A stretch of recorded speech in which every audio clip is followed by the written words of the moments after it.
Baik, selamat datang di Berita Keuangan. Saya Rifan Mujani melaporkan tentang mekanisme perhitungan bunga simpanan di Bank Umum. Kali ini, kami mengangkat studi kasus yang terjadi di Bank Nusantara Sejahtera untuk melihat bagaimana bunga simpanan bekerja pada produk tabungan dan deposito. Bank Umum menyediakan berbagai jenis produk simpanan bagi masyarakat. Dua produk yang paling sering digunakan adalah tabungan biasa dan deposito berjangka. Pada tabungan, bunga dihitung berdasarkan saldo harian, sehingga jumlah bunga dapat berubah mengikuti aktivitas transaksi nasabah. Sementara itu, pada deposito berjangka, bunga dihitung berdasarkan jumlah dana yang disimpan, tingkat suku bunga, dan jangka waktu simpanan, sehingga hasilnya lebih pasti. Untuk studi kasus yang pertama tentang tabungan, yaitu nasabah pertama bernama Arif Setiawan yang memiliki rekening tabungan di Bank Nusantara Sejahtera.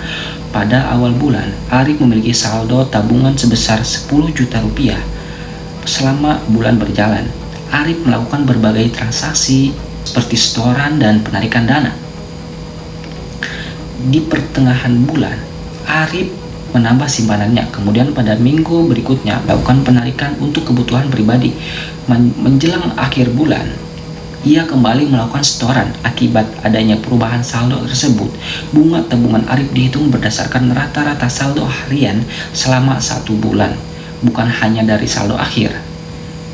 Dengan metode ini, bunga tabungan yang diterima Arif bersifat dinamis karena dipengaruhi oleh frekuensi dan waktu transaksi yang dilakukan. Untuk studi kasus yang kedua tentang deposito, yaitu nasabah kedua Lina Andriani memiliki produk deposito berjangka 6 bulan dengan nominal simpanan yang lebih besar. Berbeda dengan tabungan, Lina tidak melakukan transaksi selama periode simpanan berlangsung.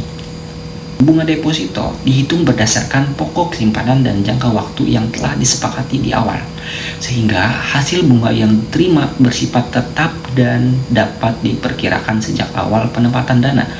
Namun, bunga deposito dikenakan pajak, sehingga jumlah bunga yang diterima nasabah merupakan bunga bersih setelah pemotongan pajak.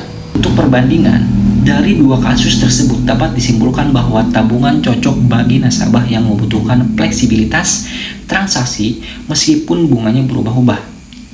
Sebaliknya, deposito lebih sesuai bagi nasabah yang ingin memperoleh hasil bunga yang stabil dan pasti, dengan syarat dan tidak dapat ditarik sebelum jatuh tempo. Demikian laporan mengenai perhitungan bunga simpanan di Bank Nusantara Sejahtera.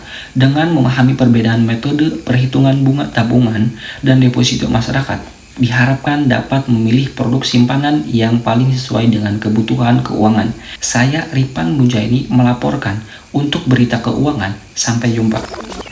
Perkenalkan, nama saya Rifan Mujani, NIM 2210501584. Fakultas Ekonomi dan Bisnis, Prodi Manajemen. Terima kasih. Assalamualaikum warahmatullahi wabarakatuh.